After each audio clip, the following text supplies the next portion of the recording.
My name is Mike Brosseau. I'm originally from most northwest Indiana as you can go without going into Chicago.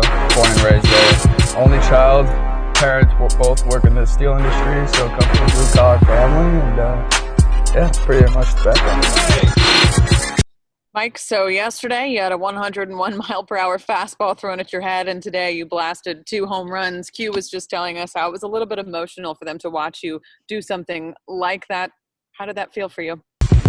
He comes home swinging another fly ball deep in the air to left field. Gardner turns and looks, and that's how you answer it. A 2-run homer for Mike Brosseau. 1-0 Rays in the first. Well, how about this first? I'm not sure.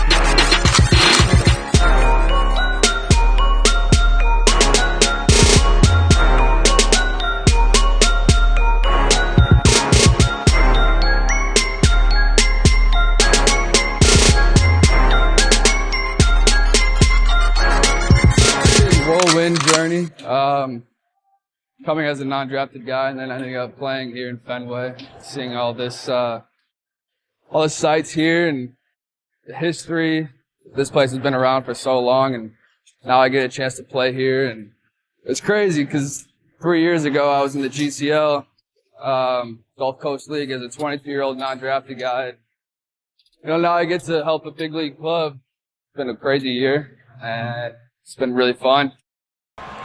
Also, never a prospect, but he just keeps delivering. He's earned his way first on a big league roster and now on a postseason roster. Hit .302 this year. He destroyed left-handed pitchers. Chapman, no regular lefty. 3-2. Brosseau sends one into left field. Gardner going back, and it is up and gone. Mike Brosseau has homered, and the Rays have a 2-1 lead. What a moment for Brosseau. Tampa Bay on top on the 10th pitch of the at-bat.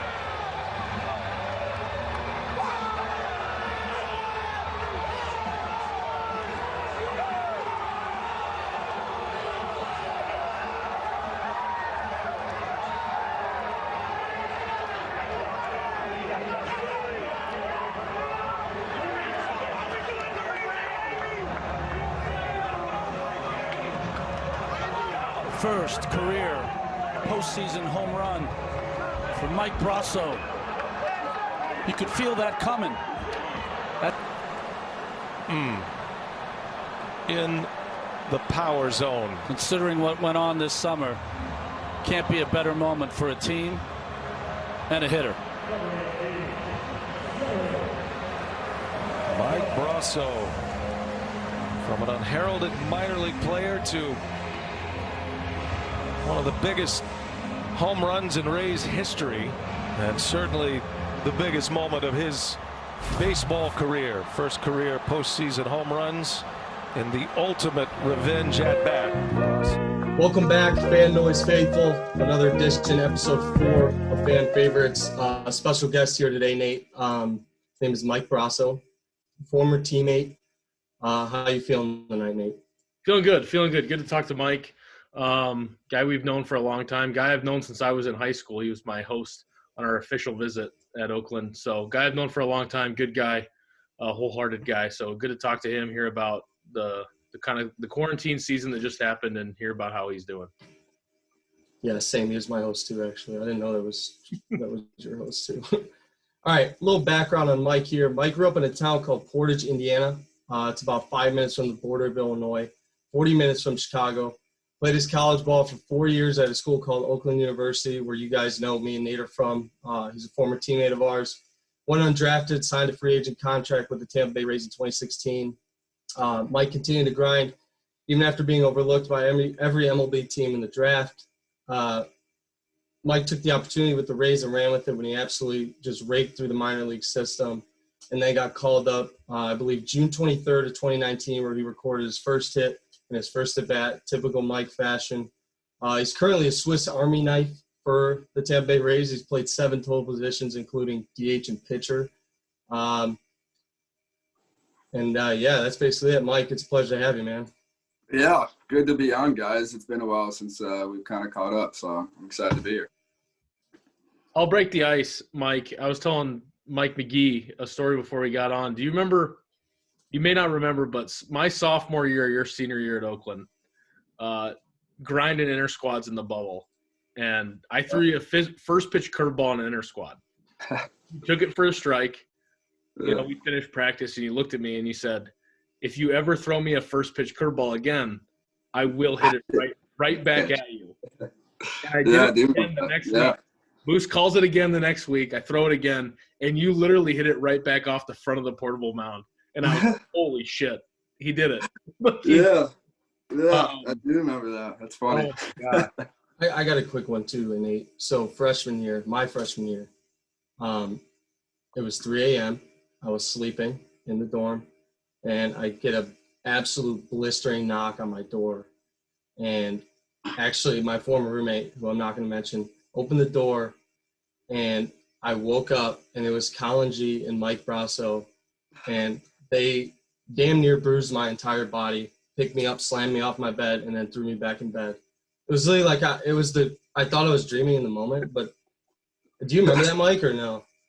Yeah, I mean, I don't know if that's the proper introduction story for all your fans, man. You're making me sound like a bad guy out here. You're good. It was all good fun, was that did you guys get that? Did you get that done to you? Is that why you did that? Or was that like you just decided to do that? Honestly, it was probably a Colin G idea. Most of those kind of ideas originated from him. So probably just spur of the moment G, honestly. And I happened to be with him, so I got caught up in it. We'll get into it, Mike. We'll get into it. Let's get into it. Painting you out to be this asshole. Yeah, here we go. All right, here we go. I got it. So talk about your high school days and that powerhouse of a high school you went to in Duran, the Fighting 59ers, correct? Yeah. Yes. Talk about kind of those 4 years and how you decided to play baseball, or when you wanted to decide to play at a higher level. I don't know. I kind of decided I wanted to play baseball at a really young age. I always liked it. And then, the opportunity in Duran, it was like I went to a Catholic school growing up, like preschool through 8th grade. So I think my parents kind of wanted to keep me in that kind of system. And Duran, the high school I went to, just happened to be the closest Catholic private school. And just like you mentioned, we're luckily really good at baseball. So I was pretty lucky to kind of swoop into a good situation overall. Both my education and development in baseball, and honestly, there was a lot of pivotal moments that happened throughout high school that I still think about and carry with me today, especially in the game of baseball. Yeah. So, talk about your parents a little bit and the support they've given you over the years. Yeah, no, I mean, tons of support, man. Financially, emotionally, just overall. Couldn't ask for a better situation with them and how they've handled everything. Going through the minor leagues, not a lot of money on the table for us. So, I mean, they've been more than generous, to say the least, in that aspect. And I mean, definitely without their help, in so many different ways, 100% could guarantee I wouldn't be here. Yeah. So you get through high school. Talk about a little bit of you're this 55-pound shortstop.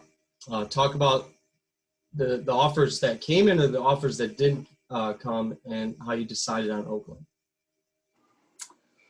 Yeah, honestly, man, Oakland was my only true Division I like money offer. I had one other preferred walk-on spot. And those are pretty up in the air, especially like you said, for a 150-pound freshman. Definitely would have had to scratch and claw for a preferred walk-on spot. So Oakland was, first of all, like I said, my only Division I offer. And secondly, I honestly fell in love with the campus right when I got there on my first tour, campus tour, my junior year, maybe. And then, once I kind of realized that, the season's come and gone, and, weren't too many other bigger offers, I guess you can say, for lack of better terms, it was probably the best route for me to go. Were you ever considering a walk-on at a bigger school, like to walk on just wherever you wanted to go? Yeah, I mean, like, it's obviously cool because the preferred walk-on spot was a bigger school. And, you know, as a high school baseball player, you're always going to be like, oh, I'm going to that big-time school, even if it is a preferred walk-on spot. So, yeah, it definitely crossed my mind. But I think looking back, it was probably a wise decision, especially I know some guys that actually went to that school. And, yeah, I just think Oakland was a better fit for me from what I Gotcha. Yeah. I mean, Mike talks about being a 155-pound freshman, and kind of the theme of some of these interviews we've been doing, Mike, is, you know, betting on yourself a little bit. And I think that's something that Mike and I can agree on, is that you're a fun guy. You come on something like this, you know, you've always been pretty lighthearted, but when it was time to work in a weight room on the field, like, you work. And just talk about betting on yourself a little bit through those 4 years at Oakland, and, you know, a little bit about how much effort that took to get to, you know, a spot where you were considered a draft prospect in the Horizon League by the end of it. Yeah, I think going into Oakland, it was like over 50% going for baseball. Like, I thoroughly enjoyed baseball over the school aspect for me personally. And then once I got there and I realized that freshman year we started up like in some big time schools, right? Like going down south every year like we used to start off like that 10, 15 game road trip. And you're seeing those 21, 22-year-old hosses down there in the south, and you quickly realize, like, I gotta, like, if I'm gonna take this where I want to take it, there's got to be some kind of adjustment made, and it's got to be made pretty quickly. So I think that's kind of where this flip of a switch, I guess, in my head kind of turned and started, you know, really putting my nose down as far as like on the field and growing my body, which obviously I needed to do, gain weight and good weight to compete on the field with these guys. And yeah, just kind of like overall, I think that's where it started, was realizing like I'm not going to hang too long if I don't make an adjustment, and I kind of just carried that with me. For you guys that are listening to this and you don't know, Mike played shortstop on probably one of the worst surfaces in college baseball at Oakland University. And Mike, obviously you remember this, but I was in the dugout. Nate, you probably remember the bare hand play where the ball hit some type of rock, hits the ball up the middle. Mike's running towards second base to get the ball. Ball hops up, bare hands it, throws it to first. And it was kind of one of those moments where it's like, you did so many of those in your career. It was just so natural. Like, talk about as far as like, you always knew you were that guy, and talk about Nate, like betting on yourself. Like, talk about that again. I'm saying in that aspect, like, you get the ball, you're throwing it to first, you walk in the dugout, everyone's patting you on the back, but to you, it's every day. Yeah, well, you got to remember the drills we used to do on that field, man. We had that, like, 300 drill or 100, whatever it was called. Yeah, you get used to those. You know exactly where those hops are in that drill pretty quick. Yeah, my first experience on that field was that pro day, and I missed every single ground ball as a freshman. Yeah, they called it the junkyard for a reason. No, and we won't spend too much time on Oakland, Mike. You know, obviously you made yourself better in your 4 years at Oakland. You know, all Horizon League team selections, things like that. So just, you know, we don't want to reflect on it too much because it's something that, you know, you hear about every single time you talk to somebody. I think somebody brings up the fact that you were an undrafted free agent and, you know, you're playing in the postseason this year. But just kind of talk about what that realization was like, you know, after that senior season's over. And you kind of, the draft passes, and I'm sure that, you know, it felt like a low moment at the time, but then somebody calls and somebody does take a chance. Like, just talk about your mindset a little bit when that call came, just how you were feeling about like getting that chance to prove that like you belong. Yeah, I mean, that third day after my senior year draft was like, I mean, it was the worst, man. It was the worst day of my life. I put like everything I had into like thinking I did what I needed to do to get on some teams' radars and on some draft boards. And then when it didn't happen, I was like, well, now what? Like, I didn't have a backup plan. I didn't have anything like that. So pretty scary pretty quick. And then, yeah, so that night sucked. And then I wake up, and I think I woke up to a text that said, call me. And it was from our head coach, John Masaccio. And so I called him. I was like, what's up? He said, I got something for you. Just make sure you're by your phone. So originally I heard it from our head coach before, like, I even got a call from the Rays. The area scout ended up calling, and then we met.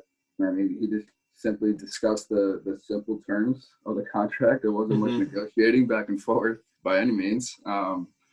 Yeah, and I think we met at like a restaurant that night. The Red Ox. That's literally where I signed my contract. So it wasn't too extravagant by any means, but so yeah, that's kind of how that story happened. Went to the GCL straight from there, and was like, I don't know, just like the 22-year-old like undrafted guy around all these like uber prospects. Yeah, weird right away. Go ahead, Mike. No, I was gonna say, so you're making it through the minor league system. Was there a moment or a time where you're feeling like you obviously increase your ability every single year? Was there a coach or a guy that kind of took you under his wing and kind of made it click for you, or was it just progressive success? I think, my manager in the GCL, Jimmy Moe, he was behind, like fully behind me right when I got there. He was probably a big reason why I stuck around the GCL and had a lot of opportunities. So he was big time in kind of like opening, I guess, some other people's eyes in the organization, like saying, hey, like, check this guy out. And then I got super lucky, I think, when I went to Australia with the Rays. The coach that they sent over to Australia with the Giants now, Craig Albanese. I don't know if that was wrong.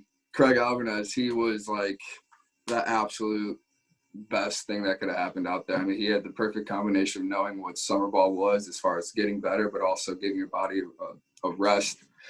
And I ended up performing really well in Australia, and I think that's kind of like the numbers I put up over there. Just because there's no other baseball going on at that time. Like, that's the only thing that the Rays guys are looking at.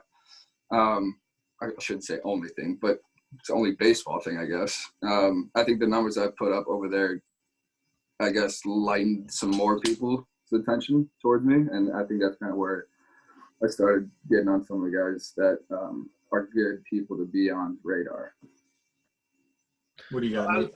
I was going to talk about the GCL a little bit. I remember you coming back after that first year, working out a little bit and talking about the GCL. You said that was like the hardest place to hit because, like, on any given day you could get a guy in one at bat.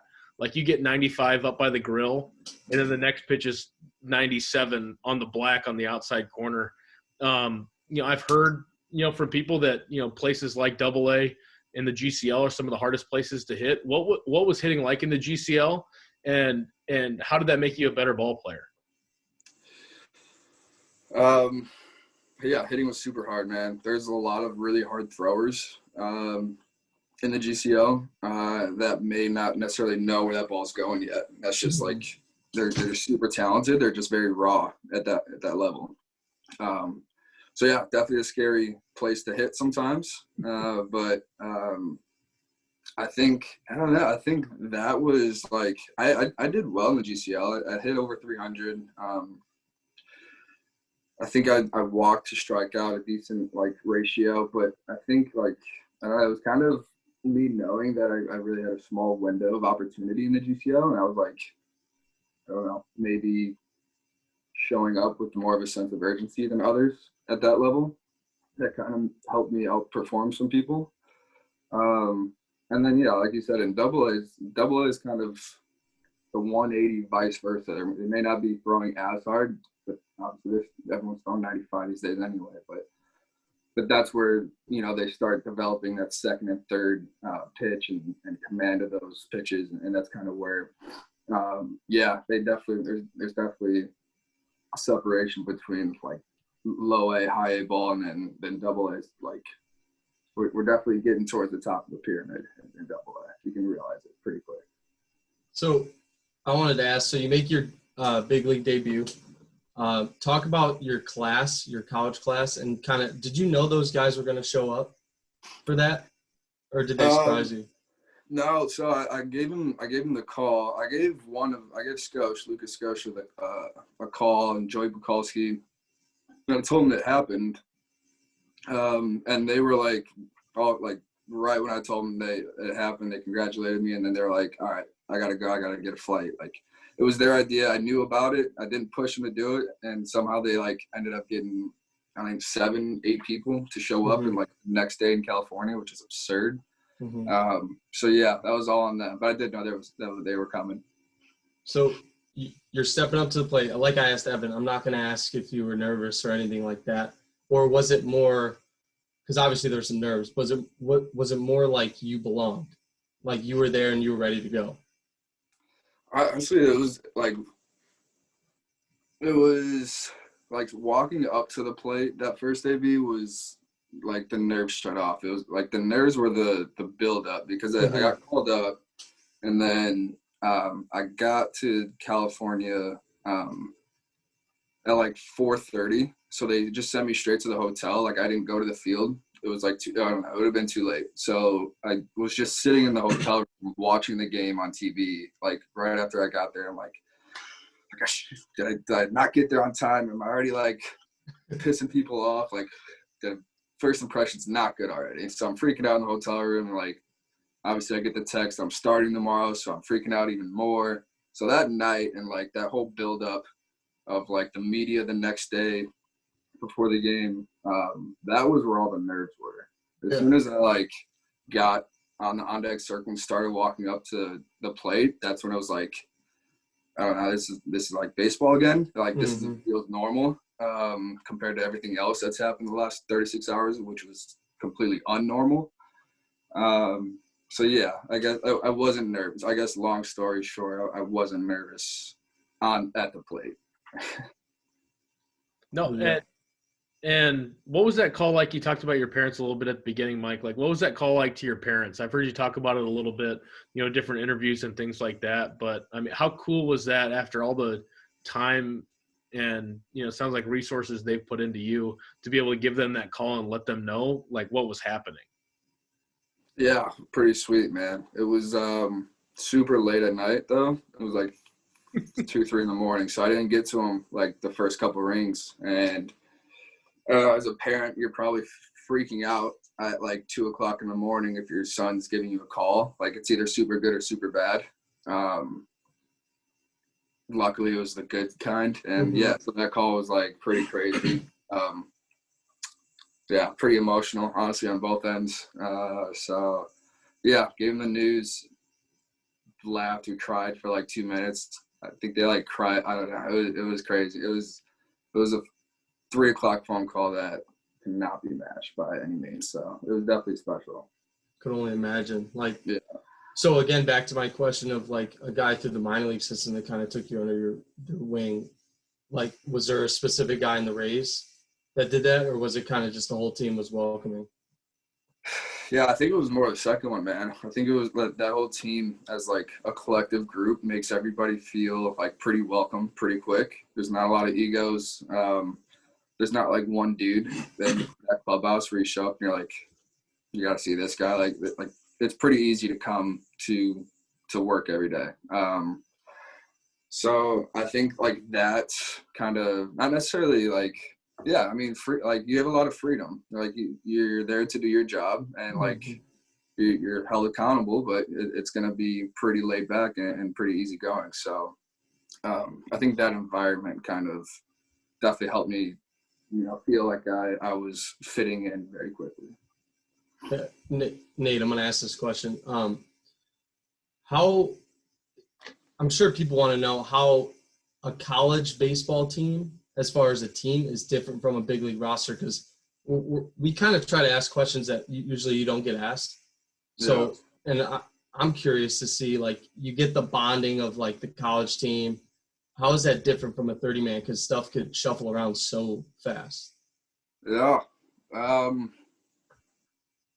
Yeah, it's definitely different, man. There's a lot of rotating parts. There's a lot of up and downs, trades, injuries where people have to stay back on trips. Yeah, I mean, I don't want to say there's like no camaraderie, because there definitely is. It definitely is. Our team was full of that. I don't know. Maybe it's just like a little less personal camaraderie. Like your teammates, you like, I don't know. You go like back to your guys' dorm room. And Like coworkers, right? Yeah. Like you're really cool with I don't know. You just see them every day. So you just don't see them at their personal home like you do in college. This is probably the biggest difference. Yeah. Before we get into some of the more fun stuff, Mike, like talking about other things you like and like laughing a little bit, we got to talk about the postseason a little bit this season. What was it like, because you got called up last year, went through the rest of that season, but this year you were up all year, part of the team all year, you saw it through, and then you get to the postseason and you were a huge part of that team's success in getting to the World Series. What was that like, being an everyday plug into that lineup and just being part of something that, some Rays fans are going to remember that, for a really, really long time. Yeah, that's pretty cool to think about, man.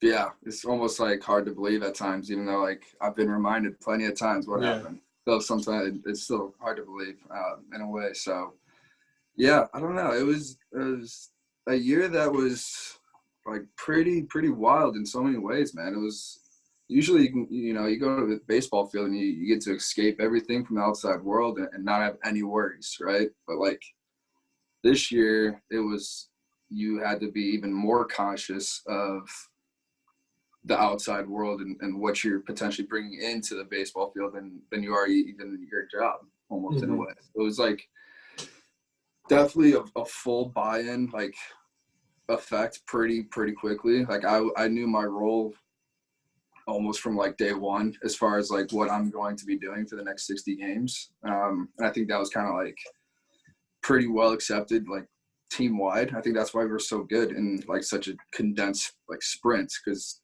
we didn't have any like lackage of time and fully buying in what needed to happen. Like every game was super important. So we're gonna like almost treat every game like a playoff game. Like we're gonna pinch hit in the fifth if we feel like we need to, and we're gonna win these enough games to put us in a good position for postseason. And I think just like that sprint mentality through the whole year just was really convenient with the sprint mentality in postseason. And we just carried it through all the way to the World Series. So yeah, I think, I don't know, it was definitely cool to like succeed in my part and know I like helped out the team to get where we went. Is 43 going to stick with you? I think it is. Yeah. I was thinking about changing it, and then I was like, well, maybe some people like bought some jerseys this past year, and then like if I change to a different number, like, thanks for your support for buying my jersey, but if you really like me, you got to buy a different number jersey. No, I think it's cool. What's up? I think it's cool. I mean, a lot of historic players wore 43, so I mean, you can maybe be that guy one day. Maybe. So I think it's cool too that like, I'm sure that when you got called up, like that's kind of the number that's given to you, because 25, 30 guys are kind of taking up the rest of them. So you pickings and what you get, and I think it's one of those things that you can wear forever, that kind of shows like, I'm the guy that came up late, I'm the guy that was undrafted, but like I made 43 mine, kind of how you made the whole journey through the minors yours. I don't know, I think it's a pretty cool thing keeping 43. I think it says a lot about who you are. Appreciate that. I'll keep it, especially for you now. Thank you. I know you will. Yeah. Talk about being on the mound, because when I saw you on the mound, you looked very upset. What do you mean upset? Like when I was watching the game, I was like, oh my God. Like you looked just pissed to be on the mound. No, I didn't like what happened that game? I was upset that game. I remember. I mean, it wasn't a pretty score. That's probably that was probably it, honestly. It was I threw him like that last pitch was definitely it like 52 miles an hour. Yeah. What did they tell you? Just go out there and just lob it in there? So last year I threw like 4 innings. So I just carried over what they told me last year, which was like no spin, like throw below the hitting speed and like no spin, just throw strikes is what they asked you. That's if crazy. you throw strikes, you're doing your job. Mm-hmm. So yeah, pounding the zone obviously is a mentality, and just trying to be as wide of a range and velocity as possible. That's the goal for me when I'm out there. What was the Zero intimidation though? Zero intimidation. That's crazy. Besides obviously pitching, what was the position that you were kind of nervous about? I would assume first base, or am I wrong? No, I'd probably say like more not nervous, but Uncomfortable. I'm not. Yeah, like outfield is way newer to me than first base. I went through like the whole minor league system, playing all 3 positions in the minor leagues, all infield. Mm-hmm. And then I had like a pretty quick heads up in AAA. I think I had like 2 or 3 appearances in outfield before I got actually called up. And then I think I played a few innings of outfield the year I got called up. So I was pretty fresh into the outfield game. Mm-hmm. So yeah, I'd probably say outfield more than first base for sure. Gotcha. Yeah. I got a good one. So give me your relationship with Brett Phillips, and kind of not that guy's whole story, but so background story behind this. We're watching the game. It's alumni weekend. We have all the guys over here. I came from Ohio, like Matty D was up, Jordan Jackson, all the guys. And me and Matt before the game threw some money on the Rays. So when that happened, we were going berserk, but we just like kind of made a funny nickname for him. But I kind of want to know, like, what's his relationship with you? I mean, we're homies, man. He's a great dude. Yeah, he's like, it's one of the funniest dudes I've ever met. But yeah, just super, super like down to earth, and he was so excited to play for the Rays because he's from St. Pete originally. Really, I didn't know that. Like as soon as he put on the jersey, you can see like how like passionate he was about it. Like it's so. I mean, growing up playing like for the team that you cheered for, like when you grow up, like that's pretty sweet. So you could definitely see it like on the field how important it was for him, but like off the field, like.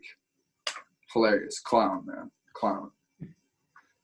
What was it like, Mike? We won't go too much into it, but so I think back to like me and you talking in 2016 when the Cubs won the World Series. Obviously, you grew up a huge Cubs fan, and like, you know, Brosseau Chapman's a huge part of that. Like, what's it like facing a guy like that after like you spent a full postseason right after you got out of college cheering him on to a World Series victory, but now you're stepping in the box and like your job is to get a hit at this point. Like, what's that? What's it like differentiating that, you know, between guys that you cheered for and now guys that you gotta compete with? I don't know. I don't think it's too hard. I don't think like when I step into the box and I was cheering for somebody or against somebody that I used to cheer for, I'm not like I used to cheer for you. I'm gonna like just I'm gonna go back to the dugout and clap my hands. Like it's all competitive.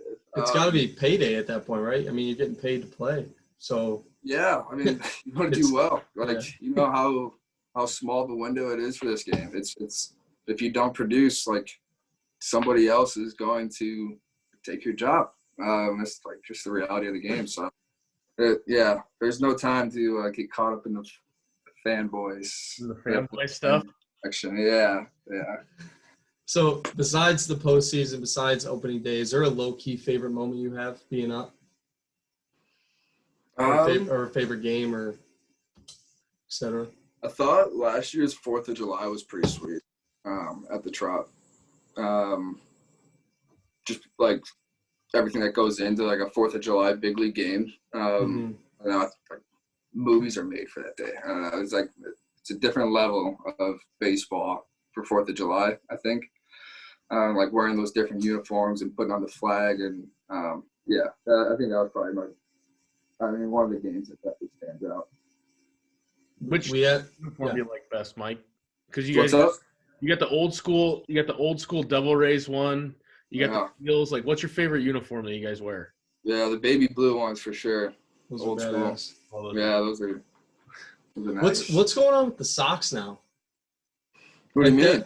Like these teams are doing the design socks. You like those?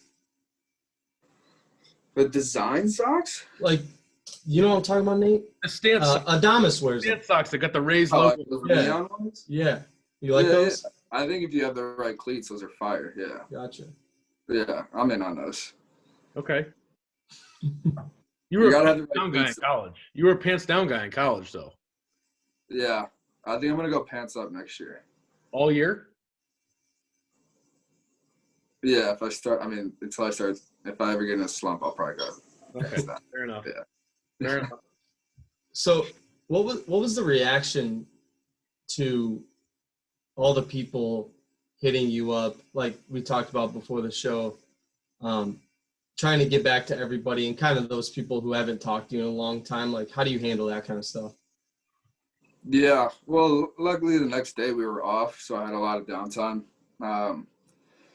Yeah, I mean, it was like obviously a very big moment, so I did my best to kind of reach out to everybody that reached out to me, even if I haven't talked to them for a minute. Like, I at least tried to show my appreciation for them reaching out, and I think that was the biggest thing. So, yeah, it was definitely unlike anything I've ever had to do. There was a lot of messages, man. But yeah, I mean, it was well worth it, I guess, to have that moment. Yeah. Yeah. Was it cool signing your first jersey though? Like, was that What's kind up? of was it cool signing your first jersey? Like someone asking for your autograph and kind of like you circle back being that kid? Yeah. I try to sign as much as I can, honestly. And yeah, the first time someone has your jersey, it's pretty sweet. Mm-hmm. Just like something that's like personally yours instead of just like a hat or something. Yeah, it's definitely cool. Yeah. Gotcha. Now, you want to get into the good stuff here? Yeah. So, I mean, I think the big thing to lead into more of the fun conversation is like, what's next for you right now? Obviously, season ended, good run in the playoffs. Don't really know when the season's going to start back up again. Little up in the air right now. But you know, what's next for you right now? How are you getting ready for the next season? Yeah, I'm going to head down to Florida after the new year. There's a facility down there that I'm going to stay at and kind of be able to work out outside compared to the cages indoors up here in the cold, and kind of use that as like a pre-spring training into hopefully going into spring training on normal times in February. So yeah, I'm going to enjoy the holidays here for the next couple of weeks, Christmas and New Year, and then head down pretty early January and get into some warm weather. What are you doing for fun right now? Like, what are you doing outside of baseball? Because there's people that are going to be listening to it like Joe Schmoes like me that aren't anymore that do other things for fun. So, like, what do you do? Yeah, well, right now there's not much to do, man. No. Were you a big golfer, Mike? I haven't been, but I think I'm gonna start like turning the corner in life and start becoming. I just got a new set of clubs, so I think we're gonna start becoming more of a golfer. I like to travel. I'm traveling for New Year's actually. I'm gonna go to Montana and just get away and hit reset on everything. I think that's gonna be pretty sweet. Enjoy some views out there. So yeah, I guess outside of the baseball field, I'm gonna start golfing and traveling. There you go. There you go. So the college football playoffs approaching. Are you a Notre Dame fan? I cheer for them. I wouldn't call myself. I'm not gonna disrespect the Notre Dame fan base by calling myself a fan. Gotcha. But I cheer for them. I'm happy when they win. What are your predictions for the college football playoff? Who are your four? Oh, who are the four? Yeah, who are the four that, in your eyes, that are going to get in? I mean, I think it's going to be, Bama, Notre Dame, Clemson, Ohio State. I think it's going to get in. I know Nate doesn't like to hear that. That's fine, dude. Iowa's not even close. Iowa lost to Chicago's team, Northwestern, this year, man. Holy cow. Northwestern is good. They are good, but yeah. What about an NFL team?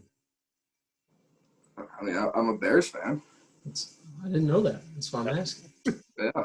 It's not a yikes. Oh, yeah, it is. It is a yikes, Mike. We It go is. back and forth on this. Mike, so if you don't know, Mike, this is interesting referring to people as Mike and Mike right now. But Mike McGee texts me once a week, like, I'm back on the bandwagon. He goes, I'm back on. They're going to be great. They're going to make the playoffs. And then I'll get a text from him Sunday night, and he'll go, it's all over. It's all over. We're done with. It's over. Are you that passionate of a Bears fan like Mike, or are you a little more even keel? I think it's dangerous. I'm pretty even keel as far as that stuff goes. I think they're gonna slide back into the playoffs. Though They are. They are. I think they are. Are you Never say die. You Trubisky guy? Nah. No. I think there's better out there. There could be. I have to be just because.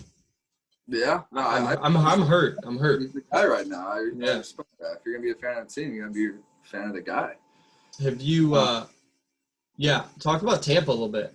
Like as far as the city, people that don't know. I mean, I've never been there. What's there to do out there? A lot of beaches. Mm-hmm.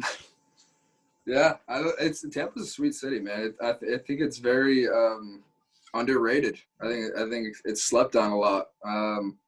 St. Petersburg is a little bit more low key, where like the Rays play, and compared to Tampa, St. Petersburg is a little bit more low key. But yeah, I mean, there's plenty to do, man. It's more of like a younger crowd. There's a lot of like open, like outside open bar scenes since the weather's pretty good. It's a fun place to go. Yeah. It looks like you've been on some like fishing or boat trips while you've been down there, just out and about.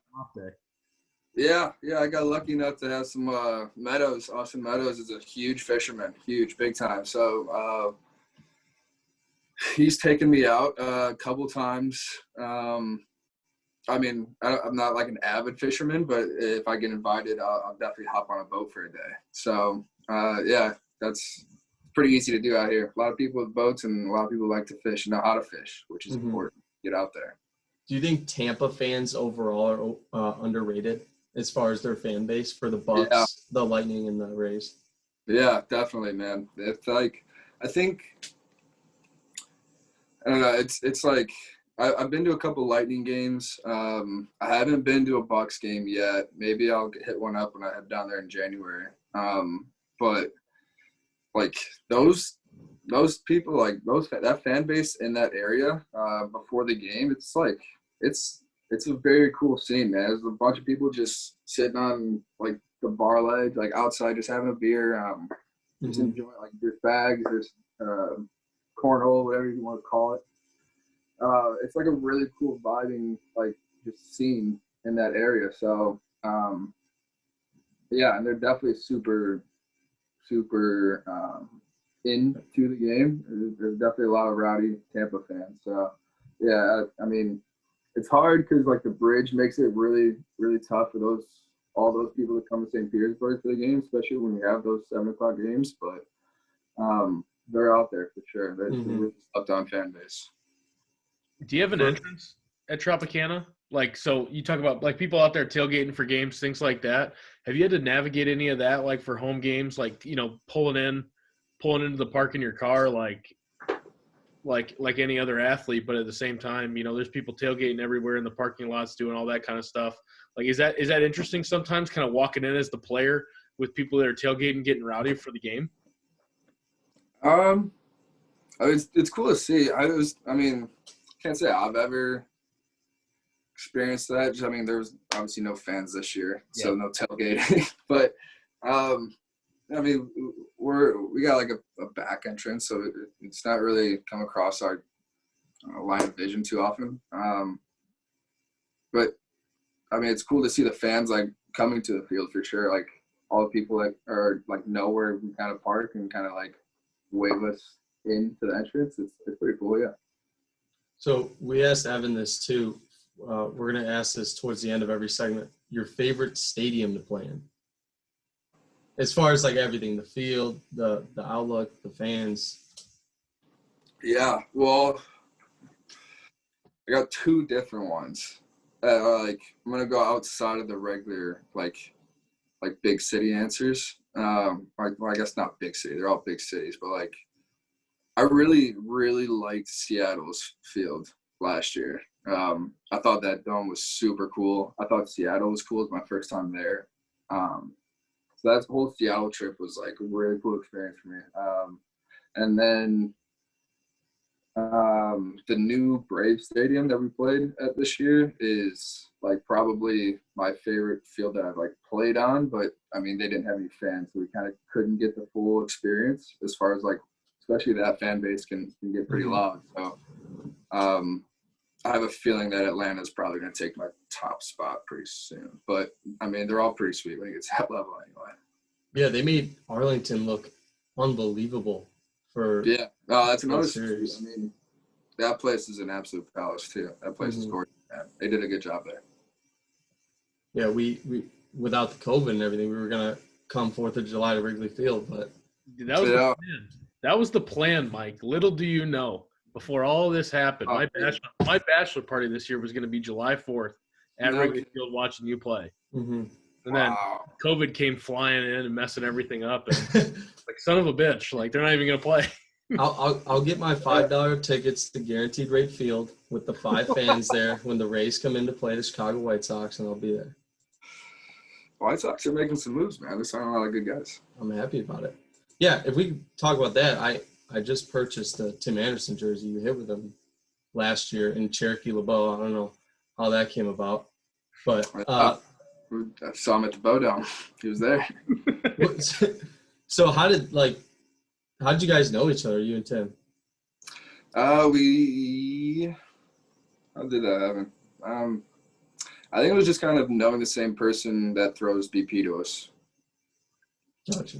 And then we were just like both linked up to him. Oh, you know what? It was the BP thrower for the White Sox, actually, who's also friends with someone that I hit with last year's. And they, like, since I knew him from last year, that's kind of how it happened. Is it Tyler Thompson that's throwing BP over there, Mike, with the Sparks over in the boat? He's a director of ops. Yeah, he throws. I mean, he does all that. Actually, yeah, I think he came. Well, I think he came to a couple times to throw to us last offseason. This door just doesn't shut. But yeah, no, it was just a mutual friend connection, and we kind of just had a good thing going last year and good setup. So we just rolled with it. Nate, you got any more? No, that's awesome. More than anything, Mike, we appreciate you taking some time just to hang out with us. I mean, obviously, we're spending a couple nights a week doing some different things via Zoom right now, and so the fact that you took some time to hang out with us on a Friday night's pretty cool. So yeah, no problem, guys. That was good stuff. Yeah, we appreciate it. Hopefully interview like this is a little bit different than the normal ones. We're not asking about your approach at the plate. We're not asking you with 2 strikes, just shooting the shit a little bit. Mm-hmm. Yeah, no, easy going, man. It was good to see you guys. It's been a while, like I said, so this was good. This was fun. Yeah, but before we sign off, please like, subscribe, and hit the notification button on YouTube so you guys are the first ones to get the videos when they're posted. We're out on all platforms: Twitter, Instagram, Facebook, TikTok, Pinterest, you name it. We're on Apple, Spotify, and Apple, Spotify, podcast, and this will be on that as well as YouTube. Mike, it's been a pleasure, man. We will hopefully have you on when you make the playoffs next year. Recurring guest. Sounds good. Lock it in. All right, man. Thank you. Fan Noise out.